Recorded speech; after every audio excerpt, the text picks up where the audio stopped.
खरा लढा दिलाय तो समाजातल्या प्रत्येक घटकाने, ज्यांनी संतोष अण्णाला जवळून पाहिलं, संतोष अण्णाची हत्या ज्यांनी जवळून पाहिली. खूप मोठ्या प्रमाणात लोक रस्त्यावर उतरले, कुटुंबाला भेटायला आले. ज्या जागेवर आहेत त्या जागेवरून सुद्धा त्यांना काय योगदान देता आलं किंवा काय योगदान दिलं हे मात्र न विसरण्यासारखं आहे. खरा लढा दिलाय तो समाजातल्या प्रत्येक घटकाने, ज्यांनी संतोष अण्णाला जवळून पाहिलं, संतोष अण्णाची हत्या ज्यांनी जवळून पाहिली आणि ज्यांनी हे दुःख केवळ कुटुंबाचं न समजता स्वतःचं समजलं आणि खूप मोठ्या प्रमाणात लोक रस्त्यावर उतरले, कुटुंबाला भेटायला आले, सांत्वन केलं.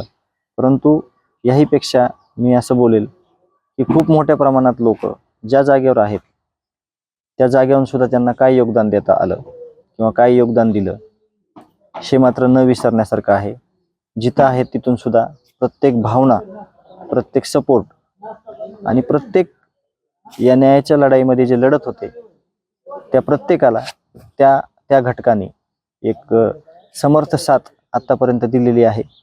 यापुढेही ते सगळ्या तशाच पद्धतीने देतील आणि न्यायाची लढाई जिंकताना ह्या सर्वांचं जे योगदान असेल 100 दिवसातलं ते खूप मोठं असेल आणि ते कधी न विसरणारं असेल. खूप चांगल्या पद्धतीने सगळ्यांनी न्यायाच्या विरोधात आवाज उठवला आणि न्यायाची मागणी केली.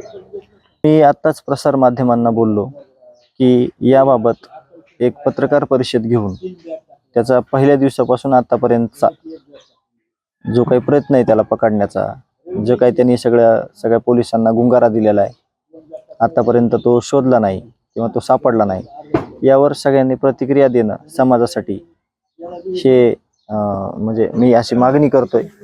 त्याबाबत त्यांनी सगळं स्पष्टीकरण दिलं पाहिजे, जेणेकरून त्याबाबत सगळी माहिती भेटेल.